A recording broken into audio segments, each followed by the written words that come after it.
지난 16일부터 이어진 집중호우로 18명이 숨지고 9명이 실종되는 등 대규모 인명피해가 발생했습니다. 이번 폭우로 기후변화로 인한 재난 대응 방안에 대해 다시 검토해야 한다는 목소리도 나오고 있는데요. 이창우 국립산림과학원 산사태 연구과장 연결해서 자세한 내용 들어보겠습니다. 과장님 나와 계시나요? 네, 안녕하십니까? 네, 이번에 이례적이라고 표현할 수 있을 만큼 전국적으로 많은 비가 내리면서 인명피해 또 재산피해도 컸습니다. 특히 이번에 이렇게 피해가 컸던 배경은 뭐라고 분석을 하시나요? 우리나라는 산사태를 일으키는 직접적인 원인이 강우인데요. 이번에 강우가 매우 강한 강도로 내렸고 그리고 매우 많은 양이 내렸기 때문에 피해가 크게 발생했던 것으로 판단하고 있습니다. 일반적으로 우리가 일강우량 100mm, 연속강우량 200mm 이상에서는 산사태 발생이 시작한다라고 얘기를 하고 있는데요. 이번에 상천 같은 경우는 이제 700mm 이상 강우가 내렸고 가평에도 일강우량이 190mm에 가까운 강우가 내려서 이것이 이제 피가 컸던 주된 원인으로 판단하고 있습니다. 네, 그리고 특히 이제 최근 들어서는 집중호우라고 하잖아요. 한 시간에 내리는 비의 양이 굉장히 많은 극한호우가 반복되는 것 같은데 이게 계속해서 이어지는 그런 경향인 건가요? 네, 그렇습니다. 최근에 2020년대 들어와서 그 현상이 좀 더 극화되고 있는데요. 극한 강우의 빈도가 2000년대 초반에 비해서 한 10회 정도 더 증가하는 추세를 보이고 있어서 앞으로 계속 산사태 피해는 좀 더 늘어날 것으로 그렇게 예상되고 있습니다. 알겠습니다. 특히 경남 산청과 경기 가평에서 산사태가 발생해서 피해가 컸습니다. 이 지역의 산사태 원인, 여러 가지 원인이 있겠지만 가장 큰 원인은 뭐였다 이렇게 분석해 볼 수 있을까요?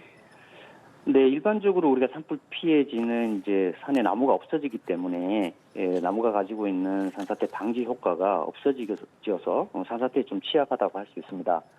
하지만 다행히도 이번 산청 지역에서는 산불 피해지에서는 산사태 피해가 발생하지 않는 것으로 아직까지 파악이 되고 있는데요. 그 이유는 이제 근본 피해 지역에서 산불 피해 지역보다 더 많은 강우가 집중되었기 때문이지 않을까라고 생각이 되고요.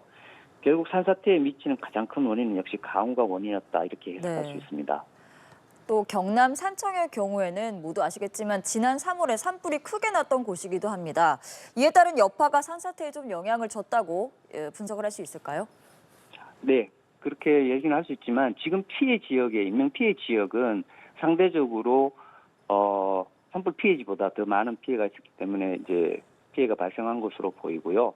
이러한 산불 피해 지역에 이번 이제 피해 지역 같은 비가 온다면 더 큰 피해가 발생할 수 있다 이렇게 말씀드릴 수 있을 것 같습니다. 네, 앞으로도 더 큰 피해가 발생할 수 있다 이렇게 우려를 하고 계신데 이 지역은 산림당국의 산사태 취약지역 관리 대상도 아니었다고 합니다. 이 지역들이 그런 지역에 포함되지 않았던 이유는 뭔지 아시나요?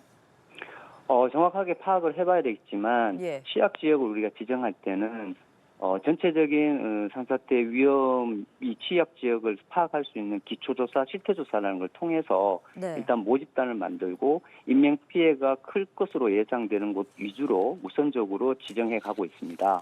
지금 전국의 산사태, 지금 이 정도의 비가 오면은 전국의 산사태 위험에서 안전한 곳은 거의 없다고 봐도 무관할 정도로 위험한 지역이 많죠. 그래서 그 중에서도 우선적으로 인명피해가 많은 곳을 순차적으로 지정해 가고 있다. 이렇게 이해하시면 될 것 같습니다. 알겠습니다. 또 통계에 따르면 최근 4년간 산사태가 과거보다 3배 이상 늘었다고 해요. 이렇게 산사태가 점점 더 잦아지는 이유는 뭔가요? 결국 이제 말씀하신 것처럼 단기간에 매우 강한 비가 내리고 자주 내리고 있기 때문인데요. 앞서 잠깐 말씀드렸습니다만은 우리나라 산사태는 시간당 30mm, 연속해서 내린 비의 양이 200mm, 일강우량 100mm 이런 정도의 수준만 돼도 산사태가 발생할 수 있는데 이러한 산사태는 이제 직접적인 원인, 간접적인 원인으로 구분할 수 있는데 강우가 이제 직접적인 원인에 해당되고요. 네. 우리나라 연평균 강수량 절반 이상이 이제 여름 내에 편중되어 있습니다. 그래서 이 시기에 발생하는 장마라든지 태풍 등에 의한 집중호우가 가장 큰 원인인데 이러한 집중호우가 앞서 말씀드렸다시피 2000년대 대비 약 10배 정도 집중호우 발생 빈도가 증가하였던 게 가장 큰 원인인 것 같고요. 예. 두 번째로는 이제 간접적인 원인이라는 게 있는데 간접적인 원인은 이제 산림이 가지고 있는 특성을 말합니다. 예를 들면 지형이라든지 경사가 급하다든지 이런 어떤 조건들과 최근에 이제 산지 개발 또 대면적 산불 이런 것들에 의한 산지 훼손들이 복합적으로 작용해서 산사태 피해가 증가하고 있다 이렇게 생각됩니다. 네, 특히 지금도 언급을 하셨지만 우리나라 산림이 국토의 63%를 차지하잖아요. 그리고 이 가운데 절반 이상인 65%가 경사도 20도 이상의 급경사지라고 하더라고요. 그리고 네. 풍화토 이런 지역도 좀 산사태에 아무래도 취약한 특성이다 이렇게 볼 수 있을까요? 네, 그렇습니다. 말씀하신 내용은 앞서 간접적인 원인에 해당하는 내용이고요. 예. 이제 우리나라는 이제 산악 지역이 앞서 말씀드렸듯이 63% 이제 상당히 많고 또 지형적으로도 산사태에 취약한 20도 이상의 급경사지가 많습니다. 그리고 풍화가 진행된 마사토와 같은 것들은 이제 모래 하나도 많고 흙에서 이제 빗물 침투라든지 유입이 잘 돼서 포화가 되기 쉽고요. 상대적으로 더 결속력이 약한 토양을 가지고 있어서 네. 산사태에 취약한 지질 조건, 토양 조건을 가지고 있다라고 말씀드릴 수가 있겠습니다. 네, 이런 여건이 있기 때문에 좀 더 근본적인 대책이 필요하다라는 목소리가 나오고 있는데 산사태 취약 지역 기준을 현실에 맞게 좀 조정하고 또 예를 들면 토양 결속이 강한 수종을 심는 등 좀 대처 자체가 바뀌어야 한다라는 지적이 나오는데 이에 대해서는 좀 공감하십니까?